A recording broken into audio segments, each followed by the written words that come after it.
Hi friends, మీరు చూస్తుంది ఇప్పుడు ఇది కప్ప చేప.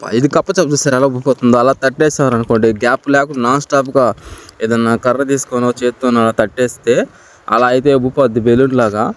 అలా ఎందుకు ఇది చేస్తుందంటే దాని రక్షణ కోసం అయితే చేస్తుంటుంది. ఇలానే నేను తట్టేసినప్పుడు ఇదంతా మట్టి మట్టి అయితే అయిపోయింది, ఇసుక అయిపోయింది. ఇప్పుడు దీన్ని కడగాలి. నేను కడిగితేనే ఇది బాగా మనకు కనిపిస్తుంది వీడియోలో, మీరు బాగా చూడగలుగుతారు కూడా. కడుగుతున్నా.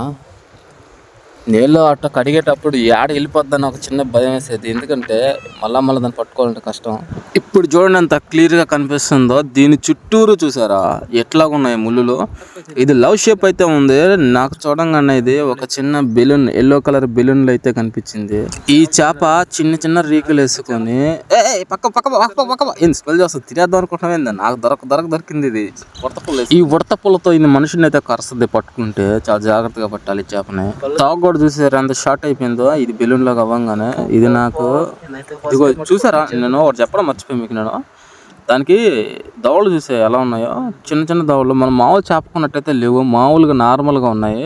దీనికి ముళ్ళు అయితే పెద్ద పెద్ద ముళ్ళు అయితే లేవు, అన్ని చిన్న చిన్న చిన్న ముళ్ళు. గరుగ్గా ఉంది చేప. నేను ఒక 1 minute అలా పెట్టాను, నీళ్ళంతా వెళ్ళిపోద్దాం అనుకున్నా. కానీ ఇక్కడ మన కుక్కపిల్ల చూడండి ఏం చేస్తుందో. అది చనిపోయింది అనుకుని దాని మీద మట్టి అయితే వేస్తూ ఉంది. నాకైతే బాగా అనిపించింది, అది మట్టి వేస్తూ ఉంటే దాన్నే మోసం చేసింది అది. ఎందుకంటే ఇది మనుషులను మోసం చేస్తుంది, అలాగే దీన్ని తినేదానికి వచ్చే చేపలను కూడా మోసం చేస్తుంది. అలా ఉండిపోద్ది అనమాట బెలూన్ లాగా. అప్పుడు ఏమనుకుంటే చనిపోయింది అనుకుంటే. ఇంకోటి ఏంటంటే దాన్ని మింగేదానికి, దాన్ని కొరికేదానికి అయితే ఛాన్స్ అయితే ఉండదు, అలా తప్పించుకుంటుంది అనమాట. దానికి ఏదన్నా ప్రమాదం వస్తే. దీని కళ్ళు ఫుల్ గ్రీన్ కలర్లో అయితే ఉన్నాయి. ఆ ముళ్ళు నాకు ఏదో లైట్గా ముళ్ళు కనిపిస్తుంది చూసారా, అవి నిజంగానే గుచ్చుకుంటున్నాయి, లైట్గా గుచ్చుకున్నట్టుగా గుచ్చుకుంటున్నాయి. కానీ ఇంకొకరు షార్ప్గా ఉంటే మాత్రం నేను అదిగో అట్లా కూడా పట్టుకోలేను చేపని. దాన్ని నీళ్ళు కూడా అట్లాగనే పెట్టి చూసా వెళ్ళిపోద్దా వెళ్ళదని. అది పోవట్లేదు అది, ఎందుకంటే దాన్ని నేను పట్టుకున్నట్టున్నాను అనుకుంటున్నాము అని అది పోవట్లేదు. దాన్ని పట్టుకోకుండా నీళ్ళు అట్లా వదిలేస్తే వెళ్ళిపోద్ది అనుకుంటా. చేత్తను పట్టుకొని అట్లా పెట్టేసరికి అయినా పోవట్లేదు.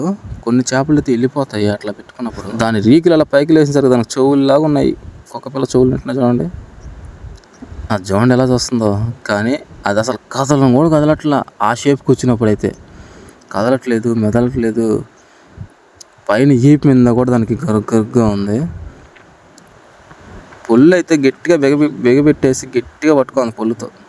గాలి బయటికి వెళ్ళిపోతే ఇంకా మామూలుగా అయిపోద్ది కదా, అందుకు. ఓకే ఫ్రెండ్స్, మీరు ఇంతవరకు ఈ వీడియోని స్కిప్ చేయకుండా చూసినందుకు మీకు థ్యాంక్ యూ సో మచ్. మన ఛానల్ని వెంటనే సబ్స్క్రైబ్ చేయకుంటే సబ్స్క్రైబ్ చేయండి, లైక్ చేయండి. ఈ ఛానల్కి సపోర్ట్ చేస్తారని మనస్ఫూర్తిగా కోరుకుంటున్నాను. నేను మీ మధుర స్మార్ట్.